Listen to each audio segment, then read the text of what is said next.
Zhruba pred rokom Citroën uviedol novú generáciu jedného zo svojich komerčne najúspešnejších modelov, a to modelu Citroën C3, mestské auto, a zhruba po pol roku uviedol Citroën jeho väčší derivát, a to Citroën C3 Aircross.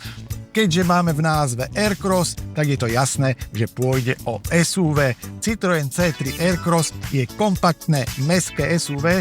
Niekto by ho mohol zaradiť medzi malé mestské SUVčka, ale svojim vnútorným priestorom rozhodne toto auto malé nie je. Dostatok priestoru je cítiť nielen v interiéri. Aircross je oproti klasickej C3 dlhší až o 38 cm. Smelo môže slúžiť ako rodinné auto. Dokonca môže mať až 3 rady sedadiel a 7 miest. V prípade 7-miestnej verzie je objem batožného priestoru stále o 20 litrov väčší, ako má klasická C3. Je vtedy 330 litrov, ale treba povedať, že ten tretí rad sedadiel je vyložene detský alebo núdzový. Ale keď máme 5-miestne, 5-sedadlové usporiadanie, tak batožinový priestor má na veľkosť tohto auta úžasnú hodnotu, až 460 litrov. Pri 5-miestnej verzii sedia pohodlne s dostatkom priestoru aj vyšší pasažieri. A sedí sa veľmi príjemne a komfortne aj vpredu na mieste vodiča a spolujazdca, jednak preto, že aj Citroën C3 Aircross má už také tie pre Citroën typické, mimoriadne pohodlné sedadlá, Advance Comfort. Je tu viacej peny, nám žičil Citroën v týchto sedadlách, čo je veľmi príjemné. Architektúra interiéru, tá nám je známa aj z Citroënu C3, pretože viac menej toto auto po B stĺpík je rovnaké a rovnaké aj v interiéri, a celkom dobre to vymysleli konštruktéri Citroënu, pretože trošku mi to tu pripadá ako ten Peugeotácky iCockpit, a to tým, že informačný displej pred vodičom, ten je dvihnutý na spodnú hranu čelného skla. Tým pádom, keď sa pozerám na údaje z informačného displeja pred vodičom, tak periférne stále vidím aj cestu, čo je mimoriadne dobré a bezpečné.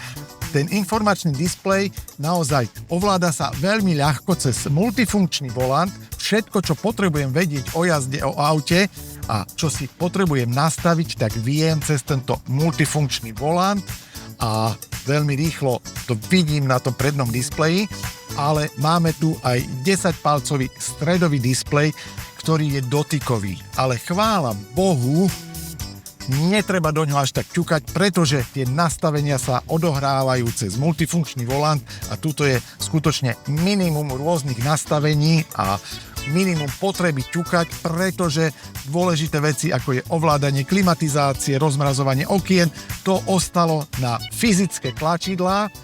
A nie je ich tu veľa, ale to podstatné naozaj viem ovládať takto veľmi, veľmi rýchlo. A je to aj preto, pretože tento dotykový stredový displej je až od 2.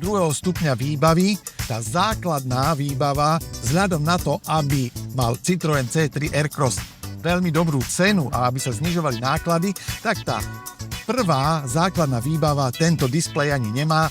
Má tu držiak na telefón a vy svoj telefón používate ako displej napríklad na navigáciu.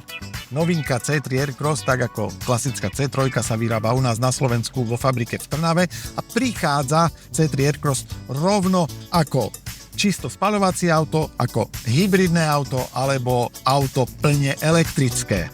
V benzínovej aj hybridnej verzii je pohonnou jednotkou benzínová preplňaná trojvalcová 1.2. Tej môže pomáhať malá 0,43 kWh batéria, ktorá má výkon 15,6 kW a nabíja sa iba rekuperáciou a motorom.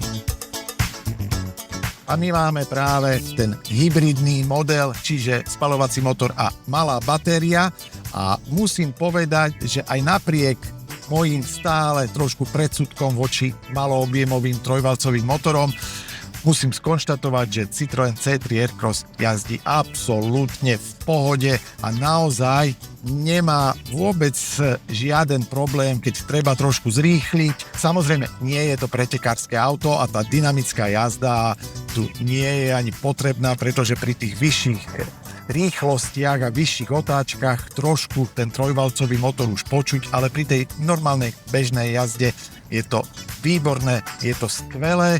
Dokonca Citroën C3 Aircross aj s tou malou batériou, akú má, dokáže pár 100 metrov prejsť na elektrický pohon. My tu máme 6-stupňovú automatickú prevodovku, radí celkom veľmi slušne. Rekuperáciu si C3 Aircross rieši absolútne sám, nedá sa nijak nastaviť, je prednastavená, ale je veľmi jemná, rozumná, naozaj keď sa dá noha dole z plynu, tak cítite jemné spomalenie, ale nie je to žiadne trhnutie, nič také, čiže tá rekuperácia je veľmi príjemná. A práve vďaka nej pomáha v pohone aj malý elektromotor. Jeho úloha pri znižovaní spotreby je ale veľká. Citroën C3 Aircross sme jazdili za 5,7 litra benzínu na 100 km a to bol motor úplne nezajazdený. C3 Aircross naozaj nie je pretekárske auto. Je to veľmi príjemné, milé, hravé, priestranné, kompaktné SUV a toto som od neho aj čakal a to mi tento automobil aj splnil. Dokonca dá sa, aj keď nemá pohon všetkých kolies, čo je veľká škoda, ale dá sa výjsť do ľahkého terénu, pretože svetlá výška tohto auta je až 200 mm, takže taký ten ľahší terén zvláda naozaj veľmi dobre a dokonca aj mimoriadne pohodlne, pretože aj C3 Aircross má tlmiče s hydraulickými dorazmi, takže naše rozbité cesty alebo polné cesty nerobia žiaden problém a vy sa veziete veľmi komfortne aj vďaka tlmičom s hydraulickými dorazmi, ale aj vďaka mimoriadne komfortným sedadlám.